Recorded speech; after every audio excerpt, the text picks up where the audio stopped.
Attention, all curious minds, innovators, and trendsetters. It's time to pause, lean in, and get ready for an extraordinary journey as we dive deep into the fascinating realms of life, technology, entertainment, and business. Let's explore, learn, and grow together. Brace yourselves, for the next thrilling episodes of Hipther Talks is about to take off. Counting down from 10, 9, 8, 7, 6, 5, 4, 3, 2, 1. And here we go. Hi everyone, Zoltan here. We're back again this week, and this time we are sticking to one of our favorite topics, which has been in the past 4 years. It's Web3, blockchain, cryptocurrencies, and I have the pleasure of having Joei Hoshino, Web3 regulation and Snap to earn innovation. This is something that we're going to talk about today. But as the tradition goes on Hipther Talks, we would like to ask our guests to say a few words about themselves in their own words. So, Joey, who are you? Yes. First of all, thank you for having me to this, podcast. And then I'm Joei Hoshino. I'm based in Tokyo, and then since 2016, I'm in this, crypto industry, and I worked for Japanese crypto media, and then L1 projects. And currently I work for SNPIT as a marketing lead. And SNPIT is, to keep it simple, it's a world first snap to earn application, which means you take photos in our application and then you earn that. It's very simple. Yeah. Yeah. All right. So like I told you guys, today we're going to talk about Web3 and the landscape, the evolution, especially since Japan is reclassifying cryptocurrencies as financial products by 2026. This is like a huge news. And Joey, from your perspective, how is this move being received by the Web3 startup ecosystem? So actually, the startup ecosystem itself, we are all welcoming this new classification, because the current classification, they think crypto asset as a payment method, only payment. Yeah. And then this new classification is saying that they do have other utilities, and also some people hold or buy or sell as a investment asset. So, and then I think the new classification is more, reflecting the real use cases. So that is why we all welcoming this new classification. That's overall. It's not feeling. All about that. It's not all about that. Yeah, it's not all about the payment, Yes. And then by changing this category, they do have some advantages. First, it's about taxation. So currently, crypto is taxed under a progressive rate that can be up to 55%. And 55% on tax is quite high, who want to pay? But the new classification will be around 20% if they put the, rate that, reflected on a stock market, stocks and so on. So these, tax system is very, very good for entire system, because we can get more investment, investors capital. So that is why startup ecosystem is welcoming this new regulation and also classification. At least it's a step forward. Yeah, step forward. And then yes, it brings more obligations for startups, insider trading regulation, for token issues and exchanges, and also we have to registration for anyone promoting investment, but it will reduce some gray area that startups used to navigate. So hopefully it will bring trustworthy or safe place for like other institutional, engagement who will, come to this ecosystem. So I think, it's a great thing in long run, or long term. All right. Yeah. Yeah, at least it brings it into perspective. But I will be the devil's advocate here, because this is what I've been saying for the past maybe 6 months. That all this regulation is killing the vibe. It's killing what cryptocurrency and blockchain was created for the freedom of this movement of money. It's creating regulation around it, taxing it, and this is not the way Satoshi has imagined all this when So, but yeah, the things that had happened since then had made this and then regulation needed. Yeah, the thing is the current regulation is much stricter than like the one like they are suggesting. So it's better than better than now. So that's my like opinion, I believe. All right. So yeah. By the way, guys, their company is spelled like SNPIT. So SNPIT. SNPIT. It's more like a SNPIT. Yeah, SNPIT. SNPIT. All right. So, Joey, how do you see this regulatory clarity as a boost to innovation, or is it a potential constraint for consumers-facing projects just like yours? I think it's a boost for innovation. So, like, I don't know how to say, but maybe it's kind of similar to having a gold check mark on X. Like you got the like an official mark by government.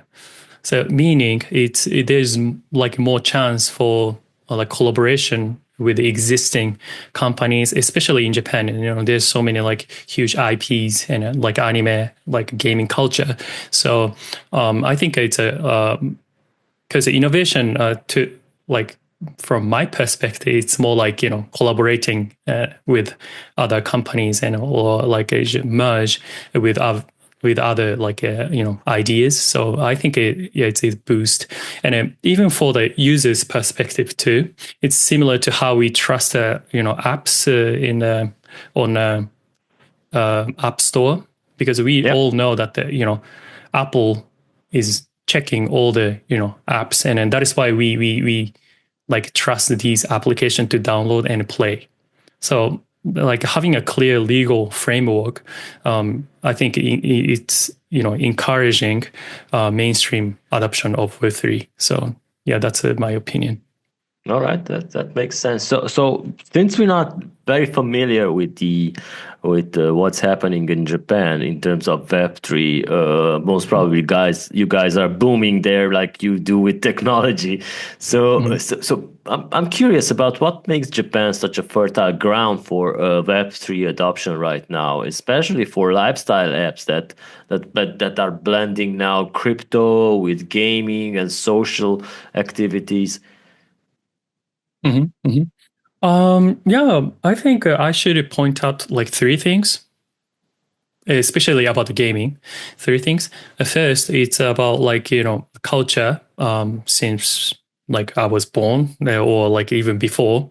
So Japanese in Japan, there's so many like gamification and digital ownership. Like from the beginning, like from like gacha machine.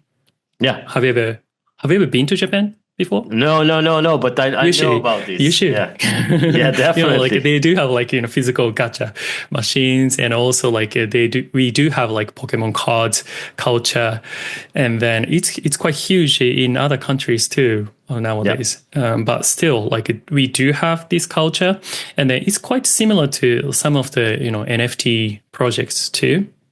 So like this culture is kind of, I would say, if we can combine blockchain technology into these culture, then definitely it will be a huge market for anyone, like for them and for us too. So that's one of the thing. And the second thing is community around IPs.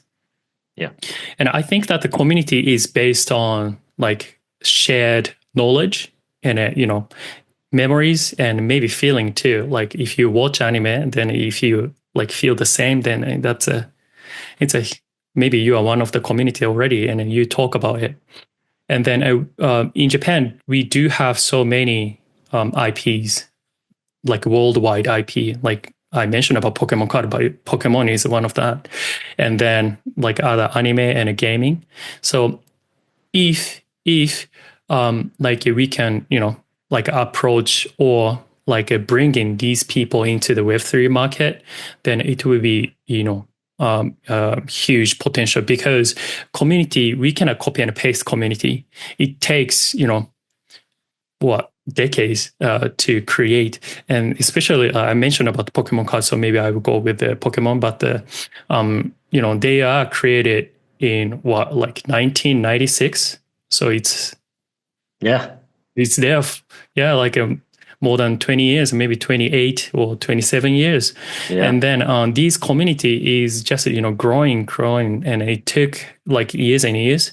And then crypto, on the other hand, is quite new. So it's hard to make it like worldwide known community. So if we blend these cultures together, I think it will be good. So like Japan, and then Japan has other IPs too. So, and then plus the regulation part is clearing up all the gray zone, meaning it's much easier for IP holder to enter this market too. So I think it's a great thing we are having. Right. And then the third point is government. Especially like 2 or 3 years ago, a prime minister, mentioned about like a crypto or blockchain Web3 as one of the, target industry that the Japan should be focusing on. So that is why like, even like government try to push forward this Web3 market. So I'm so glad that, government is on our side. So yeah, that's my opinion. That's my 3 things. Yeah. Yeah.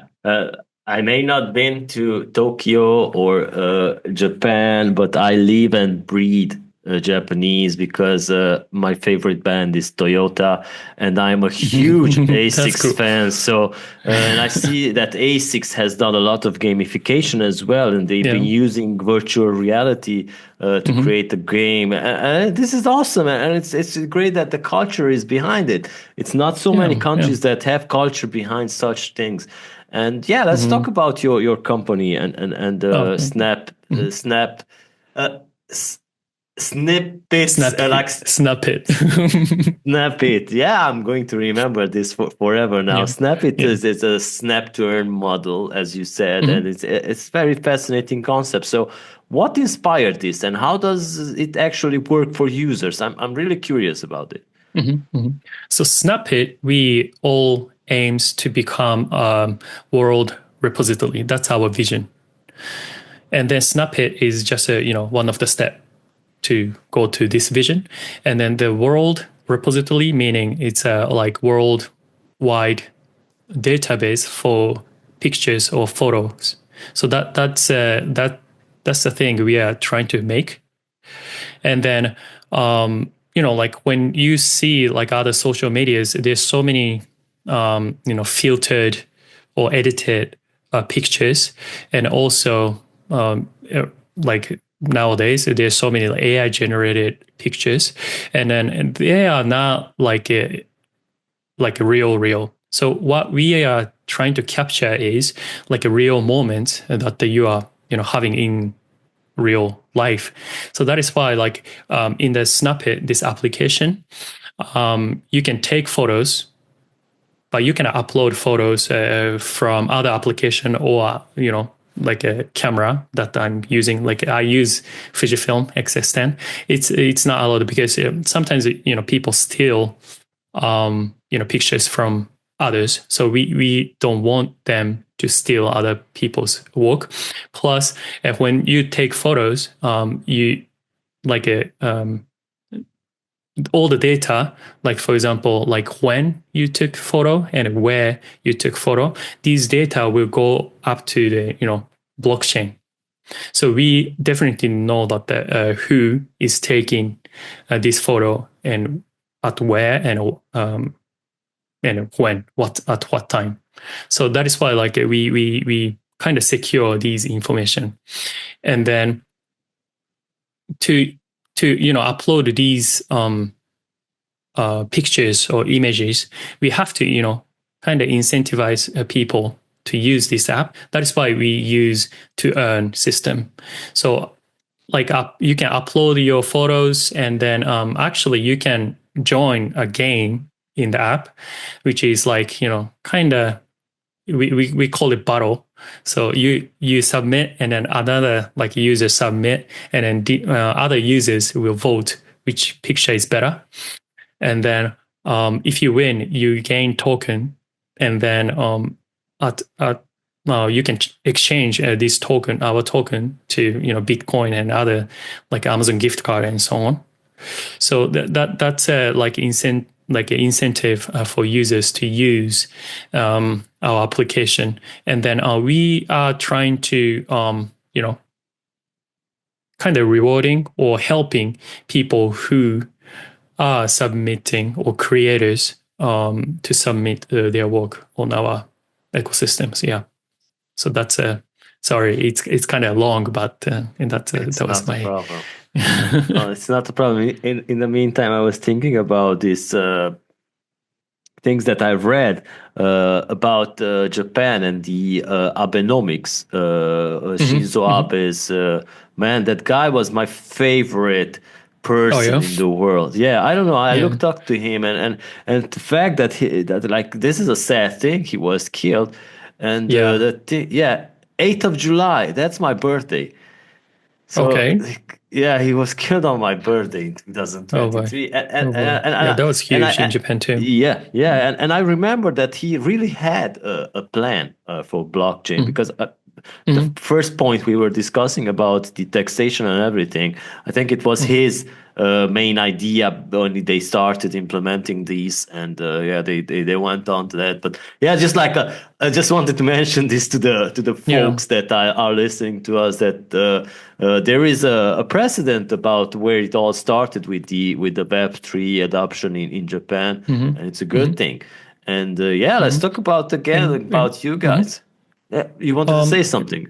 Oh yeah, actually, I attended some of the meeting that they're discussing about the Web3, and then definitely they are like passionate about this sector. So I just wanted to say that they are that's truly think it's All right. So you guys already have around 240,000 users, right? And somewhere around 1.5 million downloads. So what have you learned about the kinds of content users want to capture and monetize? I'm really curious about what people are snapping. So we have learned a lot, from our users, but one of the thing is they prefer like real moments over like curated perfection. So like, for example, we do have, like right now it's spring in Japan, and then springtime is like hanami timing, which is like you go out, and then they do have like sakura trees, and then we eat and then drink, and then maybe having party under the sakura. So that's part of our culture, or like moments or memories. So they take these kind of memories without any filters, and then by taking it, all the time and place also on blockchain too. So we kind of taking these memories on the blockchain too. So that and then it performs much better than like perfect picture. So that was kind of interesting thing that I have learned from our users. And then it's interesting to see like how different from other market and this like to earn, or maybe SNPIT community. All right. I think if this could be in Europe, they would be snapping something else, not the that's the cherry blossom, right? Yeah. Oh yeah, cherry blossom. Sorry. Yeah. That's that. I think that's the most beautiful thing in the world, and hopefully one day I will see it. How about in your country? Like, what would be the best? Well, yeah, now it's the target same right thing. Yeah, Thing that flowers. trees are blossoming and Yeah, the that's good. green is starting to come back. There's not such a huge culture around this as you guys have. That people not actually like enjoying this. They just go probably more often to walks to nature, and that's it. But I don't think that like you said that they are really feeling this vibe and like having a tradition about it. And it's Easter coming up now in Europe. Okay, that's cool. That's a different period. So yeah, I'm also curious about how do you ensure that the platform stays engaging, fun, and social while also operating in a blockchain native economy. So, sorry. So I No mentioned worries. about the community around IPs. So we take this very, very seriously. So that is why like we collaborate with huge like anime IPs in Japan. We have been collaborating with the IPs, and then also we are having we are having huge announcement on August or maybe around like All right. summertime, and then definitely this collab like IP. Yeah. But these kind of like collaboration is very very good, and it stays like a keep users stays engaging in this application too. So that's one of the thing. And then also we have like offline events once 2 months. It's all over Japan. It was Sendai before, which is kind of northern Japan, and then next one is Kamakura, which is kind of close to Tokyo, but it's not Tokyo, but still like they do have like a beautiful island, and we are collaborating with their local soccer team. So we are bringing people, we are bringing community to there, and then we watch their matches, and then taking photos, and then we have kind of having a meetup with them too. So we try to prepare these kind of like social events, and also like could be cultural events if you include anime as a culture. So that's how we do in this market. Right. I think. Let's also talk about global expansions and user behavior, because I'm a curious person, and I'm asking you about what's been most surprising about user behavior at SNPIT, and are there differences between the Japanese users and other markets that you are already active on? So for other regions, to be honest, Japan, we do have like the strongest community in Japan. Yeah. And then in other country, we are kind of try to explore in other countries, especially in Asian regions. And in Taiwan, there's so many like new users going on, and we did some of events in Taiwan and Philippines, and also I forgot the country, but we are planning to do some events in a cafe, which is like in that country. Coffee is a very, very important culture in there. Yes. In there. Yeah.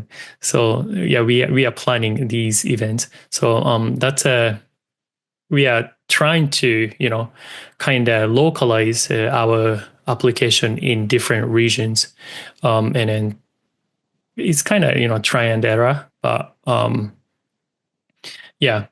anyway, like we are trying to explore these countries. That was my all right point. So yes. So let's also talk about monetization and I know we've been doing conferences for 11 years now, and in 2019 I remember in Prague we had a conference when somebody who was launching a virtual reality metaverse. They were talking about people earning money in virtual reality, where they like have their own house, they have the TV in virtual reality. If they want to add the brand of that TV, they can earn a monthly like a commission from a company that wants to do advertising. But Is it Second Life or something? it's Or similar to Second Life. It's called Somnium Space. It's yes, very anyway, yeah, yeah. So you heard of them. yeah. All right, so they had this product, and it grew. And I'm curious about, how do you see Snap to Earn evolving over time? So is it part of a broader move toward tokenized everyday actions where people can like just like live from this? Again, like a Snap to Earn is the first step. So Yeah. we are, focusing on the world repository, and then I assume that your next question is why it's so important, because but if we do have world repository, we all know who took like which photo at like what time and where, and then we all know that it's not like AI generated or like edited. So we can use these like kind of the first material to provide like other, like how do you say, like extension or like other additional functions too. For example, AI now is very popular, and then but they do have some of the problem too. Maybe they use some of the artists work without any permission, but they don't know. They cannot track or trace. But if we can create AI based on, our world, repository, then we can trace everything. Meaning we can incentivize, or we can give some reward people, those who provided these pictures or photos. And that is why the world repository is very, very important. And then not only that, maybe you can sell your the usage right of that picture as well. So there's so many ways to use this world repository. So that was our main goal. All right. Yeah. So I'm also interested about non-Web3 users, because this is the elephant in the room. So are you seeing any interest from these users who are non-Web3 users? And my next question would be about, how do you handle onboarding and education for more mainstream audiences? Because education is very important to educate people how to use Web3 apps and stuff like that. Yeah, actually, few months ago, we put our booth at the CP Plus. Have you ever heard CP Plus? Yeah. Yeah, it's like a camera related conference or expo in Japan. Yeah. That's one of the biggest one, and then we stand there like for the first time. We were so like surprised how much we got attention in that expo. There's so many like photographers or professional one or amateur, or like it could be for hobby or something. Yeah. But they are looking for some new ideas in that sector, and a to earn idea is not that new in crypto sector, but for them it's quite new. And then that is why like we could get so much like users in that like non Web3 users. So that was a kind of surprising, good surprise for us. So we are kind of targeting them currently. And also like you say, how do we handle them? Okay. The onboarding. So onboarding them. Okay. Yeah. Okay. So the thing is, our app is quite simple. So they onboarded. They are using our application like immediately. And then I checked the data, and then they downloaded, and then they keep playing on our platform. So yeah, I'm so happy to see like these data as well. Yeah. All right. So there's no doubt that the worlds of crypto and gaming culture are colliding everywhere. And it's happening all across the globe. But I'm curious about Japan's crypto and gaming cultures because they are both massive. So, how do you see these two worlds converging further into the next few years? So again, like I used to work for L1 company, like a layer one company. So we were making blockchain for games, and then there's so many like Web2 existing giants are talking to us, talking to them, because they are looking for new ways to monetize game, and also they want to create something like a new experiences in their game. So they talk to like them. So that is why like I think a gaming culture is also being very very friendly to crypto, and then of course crypto is always friendly to gaming companies or industry. So I bet that this is gonna be like really happening anytime soon. Not only a few years, maybe could be this year or next year. I think they do have some innovations going, and not only about gaming IP or game in general and crypto, but we have to check other devices too. We do have like VR, MR, mixed like reality. I think we should check these trend too, because have you ever watched Ready Player One? Yeah. Yeah, I bet that if we could combine all of the technology into one, then that oasis is the result. I believe the egg could be Yes. SBT, and then and then the Gundam character was there too, and then like that kind of second life will be the next generation. So yeah, I'm so excited to see. And then again, like in Japan, they do have some like a community and IPs already. So I think it's much easier for Japanese companies to make it happen in real life. Well, yeah. All right. So beyond photography, what other real life behaviors or maybe digital habits do you think could be monetized in the Web3 space? I don't know, shopping. Shop to earn, it doesn't make any sense. I think anything can be like monetized, but I personally think that it should be like healthier for people to be monetized. Like I love drinking, but I don't want to create some project to drink to earn. But the thing is, Snap to earn, like photography one, some people started to go out more with family members. Yeah, like a going trip and so on. And also some locations became hotspot or in like within the community. And then they say you can take great photography in here. So that is why they started to do like an official events over there.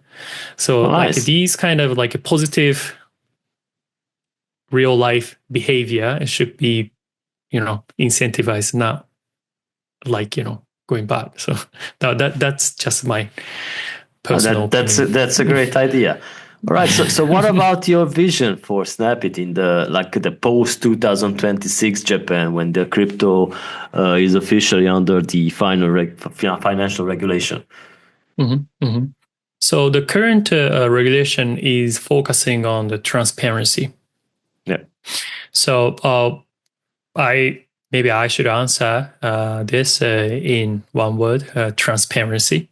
And then it's Okay. not because of the regulation, of course, but it's not only in Japan, but all over the world. It should be transparent, because when people talk about blockchain, and people always say like traceability, and then also like transparency, but the projects that is not that transparent yet.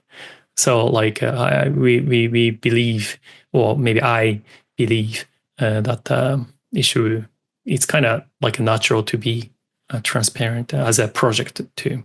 So that's All right. maybe our goal. That's a great answer. So as my final question would be about what advice would you give to the Web3 product builders trying to succeed in these consumer apps without compromising compliance or creativity? Because these two things often collide, and it's not a good thing.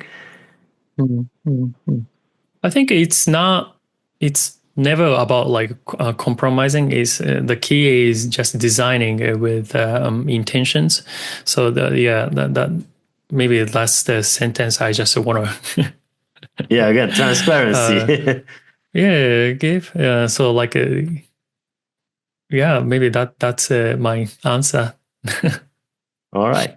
Okay, Joey. So thank you so much for your time. This has been Thank you so awesome, much. and we learned a lot, and I'm sure that our audience has learned too many things now. And we wish you good luck with your project, and hope to catch you into 2026 again for a follow-up episode. So in the meantime, take good care, everyone. Enjoy you too. Take good care. And that's a wrap for this section of Hipther Talks. Thank you for being a part of our journey today. Don't forget to tune in next week for more insights and discussions. Stay connected with us on Spotify, YouTube, Google Podcasts, Amazon Music, Apple Podcasts, and more. Until then, keep exploring and keep growing. We'll see you next time.